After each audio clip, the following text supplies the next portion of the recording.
G'day sports fans, Sean and Guanzo from Gamer here to talk to you about NHL14. NHL14 is the finest version of ice hockey yet. It's available on PS3 and Xbox 360, and I've got to say, as a current generation swan song, it is an incredible sports game all round. There are a few major features that I need to walk you through with NHL14 that set it apart from NHL13. While some players might not see the difference, to anyone who's a fan of the NHL series, I believe the differences are quite pronounced. The very first thing I want to walk you through is what I believe to be the greatest change to the game, and that is the introduction of the player impact engine from the FIFA series. What this means is that when you're on the ice and you bump into people at high speeds, it creates a collision. Just as it does in FIFA if you're making a play and you're running through a couple of players, or someone slides in and takes your ankles out. It makes the game a lot more realistic when collisions occur. What it means for ice hockey is that you no longer have to use the right analog stick to instigate a check against an opponent. Of course, the option still exists if you wish, and I did find myself reaching for the right stick as a force of habit. However, the fact that players now collide during the game makes it that much more realistic. In fact, it's amazing to watch, and in some cases it can work for you or against you. This leads us to the next major feature that EA has added to NHL 14, and that's the fight system. Built upon technology found in the Fight Night series, the fighting system in NHL 14 is the most refined of any yet in an ice hockey game.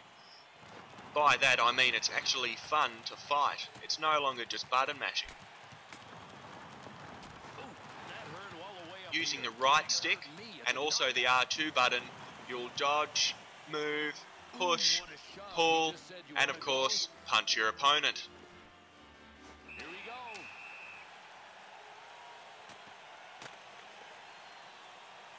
And all of this begins with the player impact engine, because what happens is when you really hit somebody hard in the game, they're more likely to get up, pursue you and start a fight.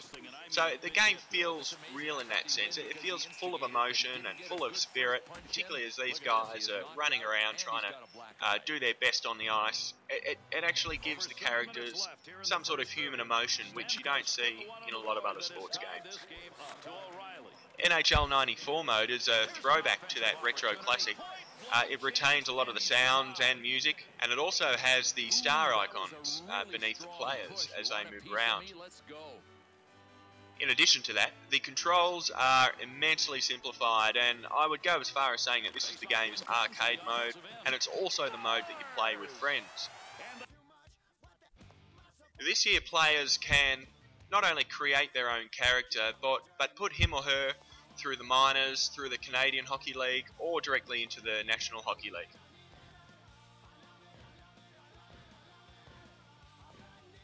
This allows players to tailor the experience to what they want.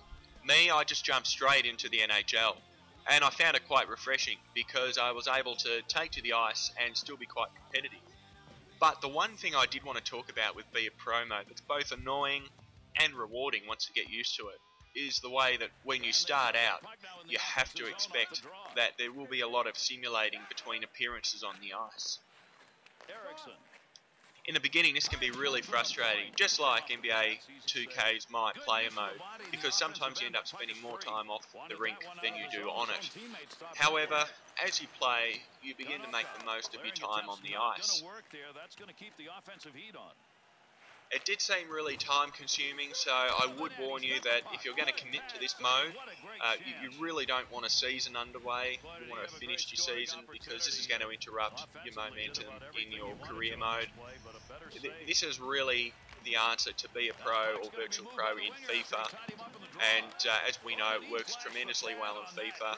I've got to say, I like the rating system. I think it's more generous than not in NHL 14, and even though you do get graded on playing to position, the nature of ice hockey means that you're skating around different parts of the rink more often than not, It's really about making sure that you're able to pick off passes, not cause any turnovers, and move the puck up, and hopefully either assist or score a goal. And you'll find that assisting and scoring are your main objectives for the game.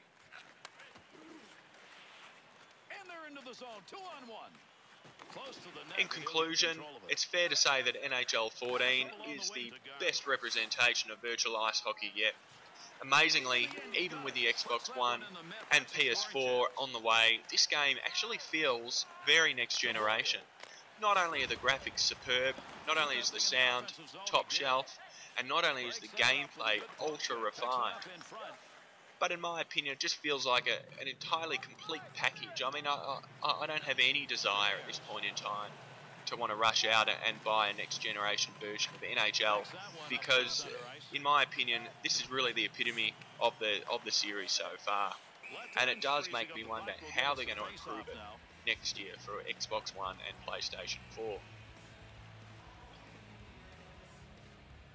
So there you go, sports fans. If you consider yourself a sports gamer in any way, shape or form, then simply put, you need this game. So that's it from me. I hope you've enjoyed this NHL 14 review. Check out the gameplay below. We've also got a full game that we uploaded last week. Make sure you check that out. It's a thrilling game. Goes right down to the wire. And this is Sean Iguanzo for Gamer Thumb. This has been the NHL 14 review. We'll see you next time.